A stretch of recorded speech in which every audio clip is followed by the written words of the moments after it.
หมอยสูงค่ะหมอยสูงพี่ๆน้องๆผู้ปันแห้งขาวสายหมอหอมกกอกค่ะมื้อนี้เป็นวันที่27เดือนธันวาปี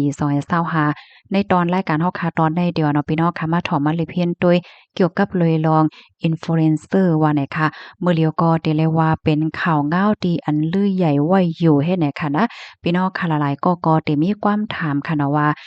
Influencer อันว่านั้นมันทำไขว่าจังหือขนาดนั้นเนี่ยค่ะเนาะ อันนี้ตกอกตกใจนะได้ก็ข่าวง้าว Influencer ใต้เนี่ยค่ะชื่อเสียงใหญ่ลื่นหลังไว้ค่ะนะมื้อเหลียวได้ว่าได้เป็นข่าวฝ่ายไทยฝ่ายมันฝ่ายอังกฤษออกหมดยาวเฮ็ดจังได๋ค่ะอ้อในตอนแรกค่ะที่อ่อนออพี่น้องค่ะมาถอมมาเลยเพียนต้วยเกี่ยวกับไปลองไล่โหย้อยย่ำมันค่ะข้อความอันว่า Influencer อันว่านั่นก็ป้องว่าเป็นก้นที่มีชื่อเสียงเป็นก้นที่มีอานาอ้อจ่าจางห้วยซ้วนให้ก้นตั้งนำหยุ่มยำไลว่าเฮ็ดจังได๋ค่ะ หน้าการ Influencer อันว่านั่นเพราะว่าโต้ยาวเนี่ยจึงเหมือนทางว่าเลียบเกี่ยวเลียบมนต์เลียบซื่อเลียบง่ายเฮ็ดจังไหนก้วยกาว่าการงาน Influencer อันว่านั่นมันใจลองง่ายเนี่ยค่ะเนาะเฮียวแลใจว่าก้นกูก็เตเฮ็ดเตสร้างไลเฮ็ดจังไหนค่ะนะ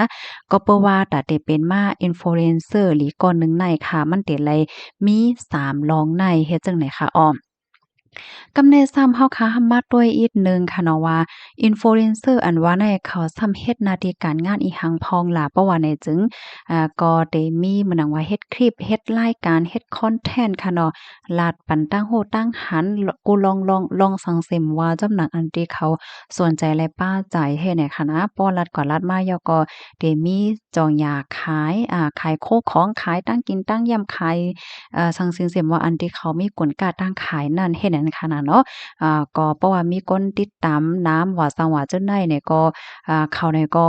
เตเลยรับรองสนใจน้ำโคของก็เตอขายหลีว่าสังว่าจั่งใดเฮ็ดให้ค่ะอ้อกำในเฮาค่ะซัมมาด้วยค่ะนะ Influencer อันว่านั้นซ้ำมันมีหลายเส้นเนี่ยค่ะที่หนึ่งในค่ะห้องว่า Nano Influencer มีผู้ติดตาม1เฮงต่อถึง10,000ค่ะหมายที่2 Micro Influencer มีผู้ติดตาม 10,000ต่อถึง100,000ข้อที่3 Macro Influencer อันนี้มีผู้ติดตาม100,000ต่อถึง1,000,000กำในหมายที่4ค่ะ Mega Influencer อันนี้ซ้ำมีผู้ติดตาม1,000,000ขึ้นเน้อในนั่นค่ะก็เปิ้นนั้นแลใน Influencer เขาในก็หนังคือเขาได้มีผู้ติดตามนำนั่นในเขาในก็คัดใจเฮ็ดคอนเทนต์เฮ็ดรายการว่าซังว่าจั่งใดตั้งนำตั้งหลายเฮ็ดจังนี้นั่นค่ะน่ะเนาะ ค่ะกำในเฮาค่ะมาตัวยาวค่ะเนาะว่าตาได้เป็น Influencer อันว่านั่นโลเลยโค3ข้อในข้อที่1ค่ะได้เลยมีลองเอาปนพรในตรงวงกลค่ะเนาะความไทยเขาได้ว่ามีความรับผิดชอบต่อสังคมเฮ็ดจังได๋ค่ะก็เปิ้ว่าก้นก็เลยซิมว่าค่ะนะเพราะว่ามีคนปั่นแฮ้งมีคนติดตาม1เฮงขึ้นเน้อค่ะเนาะเพราะว่าไลชื่อว่าเจ้าเก่านั่นเป็น Influencer นั้นก็ ก้นมีชื่อเสียงว่าสังว่าจั่งใดยาวประว่านี่จึงแน่นอนค่ะเป็นก้นที่อันก้นตั้งนำนั่นปักตาไปด้วยโยและว่าเจ้าเก่าเตลาเตเฮ็ดเตสร้างอีหังก็มีก้นไปด้วยไปถ่อมยอก็ไปเยิงจอมเฮ็ดจังได๋ค่ะมันก็ในคณะยังเป็นตีมุงมองเป็นตีใจใหญ่ตอนดาก้นตั้งนำก้นในหมู่ในวานว่าสังว่าจั่งใดลูกกวนเนี่ยค่ะก็เปิ้นนั่นแลลำลองนะเนี่ยค่ะลองเฮ็ดลองสร้างเฮาค่ะนั่นมัน กึ่งหลีไลมีสติค่ะว่าเฮาคาเตลาเตเฮ็ดเตสร้างอีหังก็เย้าเฮาคาเนี่ยก็กึ่งหลีไลวนหันถึงว่าเพราะว่าเจ้าเก่าเฮ็ดกว่าจังใดเย้าเจ้าเก่าไลพรหลีสังพรให้สังดอนดาโพปันแห้งเจ้าเก่ารู้เตไลสังเตไลพรหลีสังจ่องเขาเตไลรับลงเลิศไม้จ้อมห้าแหละเจ้าในเนี่ยค่ะว่าการเฮ็ดคอนเทนต์ค่ะเนาะ การเฮ็ดคลิปการเฮ็ดคอนเทนต์เนี่ยก็ใจว่าว่วนตากให้มีก้นด้วยนำกระดานก้อยโหลไหลเฮ็ดจอมศีลธรรมอันความไทยเขาฮ้องว่าจริยธรรมนั่นน่ะเนาะเหมือนจังว่าเพราะว่าเฮาค่าเฮ็ดรายการว่าคลิปว่าซังว่าจั่งใดออกมาแล้วอย่าให้มันตึกฮึกเปิ้นแล้วก็อย่าไปให้มันเป็นรองหลอกแลนเปิ้นค่ะเนาะมันจังหนังมันก็ได้ลาแต่ก็อารมณ์มันหลีน่ะจังสิเฮ็ดไหนค่ะก็น่ะว่าป้อมาใจด้วยแต่มันหลีแต่ห้าเนี่ยก็มันแต่ก็เข้าป้าในตอนที่ว่าล็อกแลนเปิ้นว่าซังว่าเจ้าหน้ายเนี่ยค่ะเฮียก็เอาลองม่วนซื่อแลลองพรปรางตัวเจ้าเก่าเป็นใหญ่เฮ็ดจั่งใดนะถึงที่เฮ็ดให้เปิ้นไลเลือดร้อนเลือดร้อนไหม้หยาบใจจ้อมเฮ็ดจั่งใดคะโฮมป้าถึงการใจดื้อเปิ้นตี ปื้นตีสื่อของตัวเจ้าเก่านั่นเฮ็ดไหนคะนะก็เพราะว่ามีผู้ติดตามนำว่าสังว่าจังไหนอำว่าเจ้าเก่าเตเตรียมเตลัดอีหังกว่าไหนก็มันก็เข้าถึงไหลก้นตั้งน้ำนั่นขนาดเนาะก็หายใจตื้อให้มันมีพรหลีดอนตาตัวเจ้าเก่าไหลดอนตาก้นตั้งนำป้านะคะเอามานังว่าบางทีบางตั้งในเป็นตีจะใหญ่ของก้นวานป้าแทงลูกก่อนนั่นขนาดเนาะอันนี้ก็เป็นข้อที่1ค่ะกำในเฮาค่ะมาด้วยแทงข้อที่2ค่ะโหลดไล่หาบคอถ้าสางไฮไลท์เนี่ยค่ะนะก้นตีเป็นอินฟลูเอนเซอร์ค่ะเนาะเป็นก้นตอนตาก้นตั้งน้ำไหนเลยเนาะเฮาว่าค่ะนะมันจังว่าก้นตั้งนำเปิ้นติดตามว่าปันแห้งว่าค่ะนะเฮ็ดแนวในเพราะว่าเฮาค่า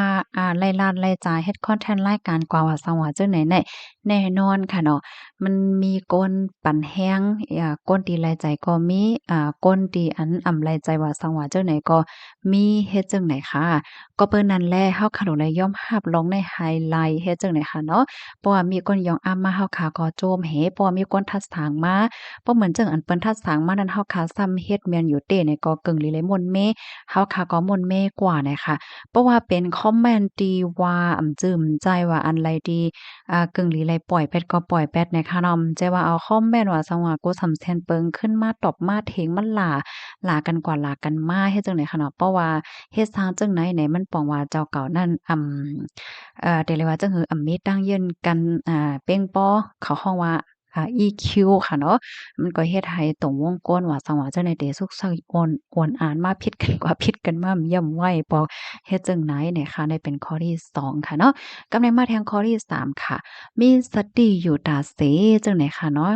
เพราะว่าครอบครัวปัญหาสังมาเนี่ยก็โดเลยมีสติวิทยาอย่าไปใจต่อสามโมหานำนาเฮ็ดจังไหนค่ะเนาะมีไผลดีอันมีปัญหาลองข้องคำว่าสังว่าเจ้าไหนเนี่ยค่ะการเป็น Influencer เนี่ยก็เหมือนกันแยวค่ะนะบางป้องบางไลฟ์เนี่ยก็จางโฮบยาปัญหาว่าสังว่าเจ้าในเหมือนกันไหนค่ะเมื่อโฮบทบปัญหานั่นไหนก็ให้มีสติวิทยาเสียวก็เกลิดปัญหากว่าเฮ็ดจังไหนค่ะเลอเซนั่นก็สังเจ้าหนังว่าเปิ้นได้มาให้เจ้าเก่าเฮ็ดสร้างสังเสเมียวๆใน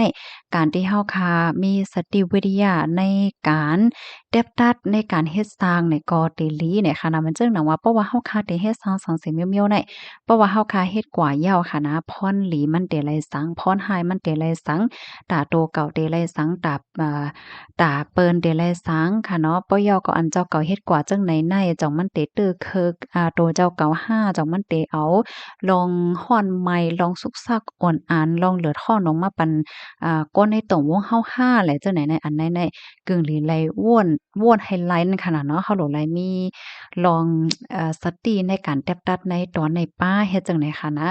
ก็เปิ้ว่า Influencer ในเป็นก้นที่มีชื่อเสียงในเปิ้นยุ่มย้ำค่ะเนาะเพราะว่าเจ้าเก่ามีสติในตอนในค่ะนะอ่อนเฮ็ดอ่อนสร้างกว่าในมันสร้างถูกก็ได้ป้าเอาก้นที่เปิ้นยุ่มย้ำเฮานั่นไปตั้งผิดกว่าปยก็เลื่อนสุดก็อ่อนกันตุกค่าอย่าเพิดกินใจเฮ็ดไหนนั่นน่ะเนาะกำนั้นแลอันแค่ว่าได้แต่ก็แหน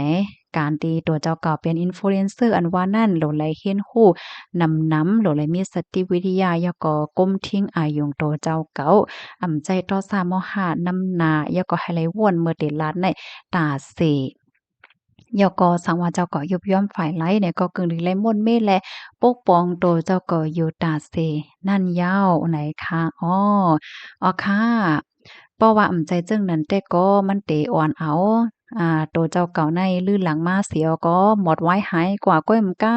จังเอาลองตั้งเลิดไม่ลงมาปั่นก้นตั้งนำยาวเนี่ยว่าข้อมูลในคาลิเปมาดีเว็บไซต์อันมีชื่อว่า Motive Influencer นะคะเนาะไล่เตรียมต่างไว้นะคะพี่น้องคะรับถมยาวหันถึงจึงหือพองค่ะสังว่าใครปันตั้งหันถึงและเพิ่มเทียมข้อมูลและจังไหนก็เพิ่มเทียมมาเลยอยู่ค่ะเพราะว่าหันถึงว่ามีพ่นหลีเนี่ยก็จอยกันสเปิ้นแพ้แช่กว่าเสกัมเนี่ยค่ะเนาะในตอนแรกที่ก็แค่ย้อนลาดว่าค่ะเฮาเนี่ยก็มีเรื่องอ่านดีๆใครว่านั้นก็ใครสั่งใครสอนพายสั่งจึงหือเนี่ยค่ะเนาะวนหันและยังอ่านถึงว่าหนังหือในตรงวงเฮาคันนั่นให้มันป้อเตลีเหลือเสอ่อนต้อนเหลือเสเก่าในเฮแลไลกว่าลิเพียนหันแมนลิโคในเสวนว่ามันเตมีปันวนว่ามันเตมีพรหลีปันตอนดากก้นตั้งน้ำโฮมป้าถึงก้นหนุ่มเส้นหนใหม่เฮาคาอันไข่ยางไปเส้นตั้ง ในให้ป้อนและรับถอมและเฮ็ดโฮดจ้อมกันให้เสแลและเอามาสืบเปิ้นแพร่ปันค่ะน้อยินจมนำค่ะออหมอยสูงค่ะ